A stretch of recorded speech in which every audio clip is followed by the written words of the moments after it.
हरे कृष्णा प्रिय दर्शकों, एक बार फिर से ऋचा की भक्ति में आप सभी का स्वागत है। जैसा कि कार्तिक मास अभी अभी समाप्त हुआ है, अब माघशीर्ष का उत्सव माघशीर्ष हिंदू कैलेंडर के 9वें महीने का है, जिसे हिंदुओं के लिए अत्यधिक शुभ माना जाता है। शास्त्रों के अनुसार मासो नाम माघशीर्ष महोत्सव का अर्थ है कि माघशीर्ष के समान शुभ कोई दूसरा महीना नहीं हो सकता है। माघशीर्ष के मास का महत्व इसलिए है कि हिंदू संस्कृति में इस माह के विशेष महत्व है। शास्त्रों के अनुसार मासो नामक माघशीर्ष का अर्थ ही कोई अन्य महीना माघशीर्ष के समान शुभ नहीं है। इसे सबसे शुभ महीने में एक माना जाता है। माघशीर्ष के महीने में माँ लक्ष्मी की आंवला भगवान श्री कृष्ण की भी पूजा की जाती है। माघशीर्ष मास का पर्व माघशीर्ष मास एक पवित्र महीना है, जिसके शास्त्रों में पूरी तरह से वर्णन किया गया। एकादशी द्वादशी का व्रत करने वाले सभी पापों से मुक्त हो जाने और उनके लिए स्वर्ग के द्वारा खुल जाते हैं। मार्गशीर्ष पूर्णिमा का पर चंद्रमा भगवान की पूजा की जाती है। माघशीर्ष मास का एक मुख्य महत्व मृत पूर्वजों को प्रसन्न करना। माघशीर्ष मास अपने पूर्वजों की शांति और मोक्ष प्राप्ति के लिए भी तर्पण और पितृ पूजा करने के लिए शुभ होता है। अमावस्या का व्रत करते समय भक्त न केवल इंद्र, शिव, सूर्य, अग्नि जैसे देवताओं बल्कि पक्षियों, जानवर और की भी पूजा प्रसन्न करते हैं। माघशीर्ष 16 नवंबर 2024 शनिवार में शुरू हो चुका है और यह समाप्ति 15 दिसंबर दिन रविवार को समाप्त होगा।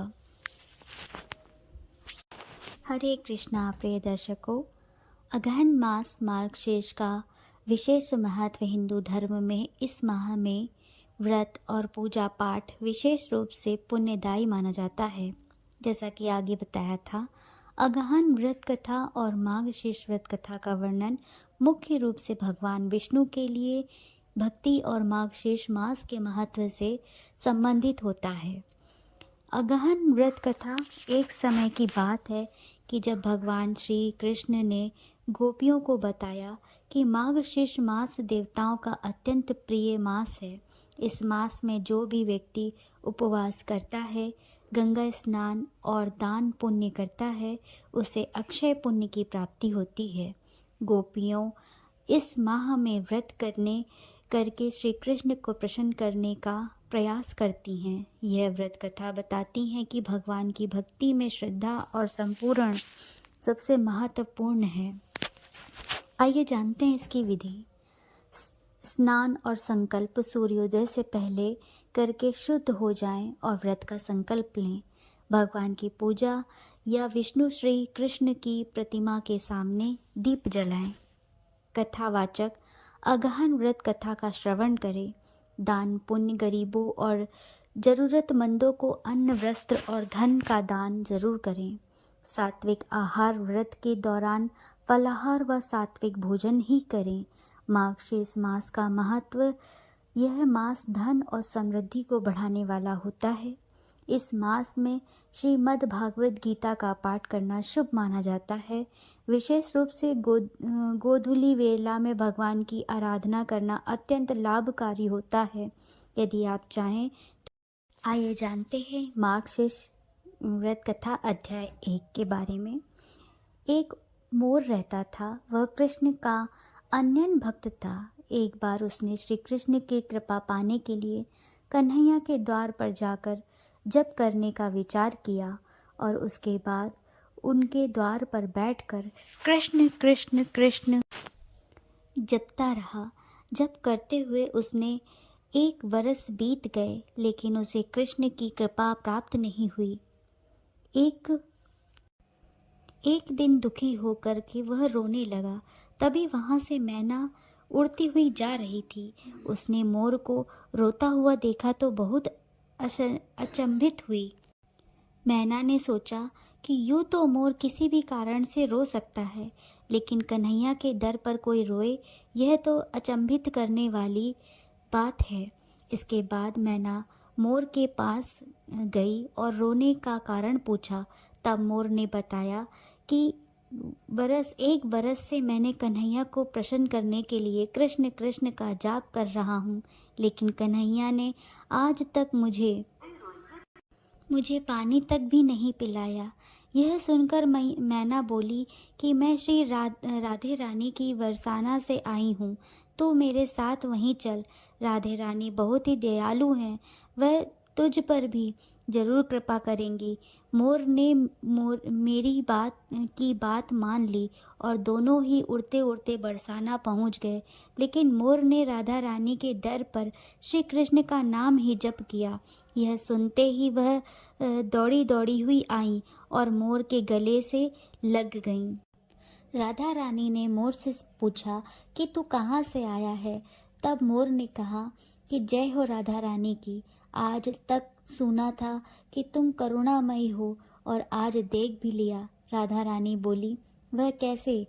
तब मोर बोला कि पिछले 1 बरस से कन्हैया के दर पे मैं कृष्ण कृष्ण का नाम जाप कर रहा हूँ, लेकिन पानी पिलाने को तो दूर उन्होंने मेरी ओर देखा तक नहीं है। तब राधा रानी ने कहा कि नहीं मेरे कान्हा ऐसे निर्मोही। किशोरी जी ने कहा कि फिर से तुम कन्हैया के द्वार पर जाओ, लेकिन इस बार कृष्ण नहीं, राधे राधे रटना। मोर ने राधा रानी की बात मान ली और लौटकर गोकुल वापस आ गए। फिर से उन्हें कृष्ण के द्वार पर पहुंचा और इस बार राधे राधे रट लगाने लगा। यह सुनते ही कृष्ण दौड़े दौड़े चले आए और मोर से पूछा, तुम कहाँ से आए हो? तब मोर ने कहा कि माधव, 1 बरस से तुम्हारे नाम का संकीर्तन कर रहा हूँ, तब तो तुमने मुझे पानी तक नहीं पिलाया। आज राधे राधे जपने पर दौड़े चले आए। की बात सुनकर बोले कि मैंने तुमसे कभी पानी नहीं पिलाया, ये मैंने पाप किया है, लेकिन तूने राधा का नाम लिया है, यह तेरा सौभाग्य है। इसलिए मैं तुमको वरदान देता हूँ कि जब तक यह सृष्टि रहेगी, तेरा पंख सदैव ही मेरे शीश पर विराजमान होगा। साथ ही जो भी भक्त किशोरी जी का नाम लेगा, वह मेरा शीश पर रहेगा। तो भक्तों, आपको यह कथा पसंद आई हो तो प्लीज़ लाइक शेयर सब्सक्राइब करना ना भूलिएगा और अपना प्यार आशीर्वाद ज़रूर दिखाइएगा। प्लीज़, धन्यवाद। राधे कृष्णा। मार्गशीर्ष कथा की दूसरे अध्याय की भी कथा आज सुनते हैं। एक बार की बात है कि यशोदा मैया प्रभु श्री कृष्ण को उल्हानों से तंग आ गईं और छड़ी लेकर श्री कृष्ण की ओर दौड़ी। तब प्रभु ने अपनी मैया को क्रोध में देखा तो वह अपना बचाव करने के लिए भागने लगी। भागते भागते श्री कृष्ण एक कुम्हार के पास पहुँचे। कुम्हार तो अपने मिट्टी के घड़े बनाने में व्यस्त था, लेकिन जैसे ही कुम्हार ने श्री कृष्ण को देखा तो वह बहुत ही प्रसन्न हुए। कुम्हार जानता था कि श्री कृष्ण साक्षात परमेश्वर हैं। तब प्रभु ने कुम्हार से कहा कि कुम्हार जी, आज मेरी मैया मुझ पर बहुत क्रोधित हैं। मैया छड़ी लेकर मेरे पीछे आ रही हैं। मैया मुझे कहीं छुपा लो, भैया मुझे कहीं छुपा लो। तब कुम्हार ने श्री कृष्ण को एक बड़े से मटके के नीचे छिपा दिया। कुछ ही क्षणों में मैया यशोदा भी वहां आ गईं और कुम्हार से पूछने लगी, क्यों रे कुम्हार, तूने मेरे कन्हैया को कहीं देखा है क्या? कुम्हार ने कह दिया, नहीं मैया, मैंने कहीं कन्हैया को नहीं देखा है। श्री कृष्ण यह सब बातें बड़े से घड़े के नीचे छुपकर सुन रहे थे। मैया तो वहां से चली गईं। अब प्रभु श्री कृष्ण कुम्हार से कहते हैं कि कुम्हार जी, यदि मैया चली गई हैं तो मुझे इस घड़े से बाहर निकालो। कुम्हार बोला, ऐसे नहीं प्रभु जी, पहले मुझे 84 लाख योनियों के बंधन से मुक्त करने का वचन दो। भगवान मुस्कुराए और कहा, ठीक है, मैं तुम्हें 84 लाख योनियों से मुक्त करने का वचन देता हूँ, अब तो मुझे बाहर निकालो। कुम्हार कहने लगा, मुझे अकेले नहीं प्रभु जी, मेरे परिवार के सभी लोगों को भी 84 लाख योनियों के बंधन से मुक्त करने का वचन दो तो मैं आपको इस घड़े से बाहर निकालूंगा। प्रभु जी कहते हैं, चलो ठीक है, इनको भी 84 लाख योनियों के बंधन से मुक्त होने का मैं वचन देता हूँ, अब तो मुझे घड़े से बाहर निकाल दो।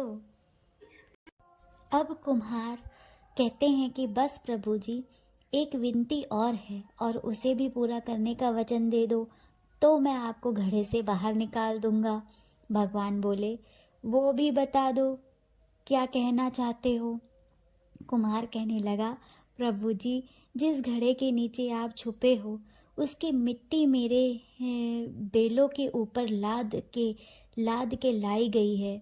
मेरे इस बैलों को भी 84 के बंधन से मुक्त करने का वचन दे दो। भगवान ने कुम्हार के प्रेम पर प्रसन्न होकर उन बैलों को भी 84 के बंधन से मुक्त होने का वचन दिया। प्रभु बोले, अब तो तुम्हारे सब इच्छा पूरी हो गई है, अब तो मुझे घड़े से बाहर निकाल दो। तब कुम्हार कहता है, अभी नहीं भगवान, बस एक अंतिम इच्छा और है, उसे भी पूरा कर दीजिए। वह यह है कि जो भी प्राणी हम दोनों के बीच के इस संवाद को सुनेगा उसे भी आप 84 लाख योनियों के बंधन से मुक्त करोगे। बस यह वचन दे दो तो मैं आपको इस घड़े से बाहर निकाल दूंगा। कुम्हार की प्रेम भरी बातों को सुनकर प्रभु ने कृष्ण बहुत खुश हुए और कुम्हार की इस इच्छा को भी पूरा करने के लिए वचन दिया।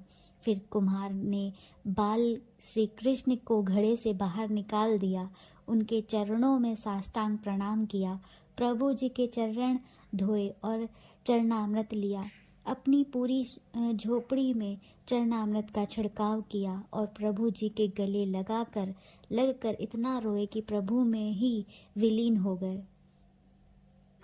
प्रिय दर्शकों, सोचने वाली बात है कि गोवर्धन पर्वत श्री बाल कृष्ण ने अपनी छोटी सी उंगली में उठाया था।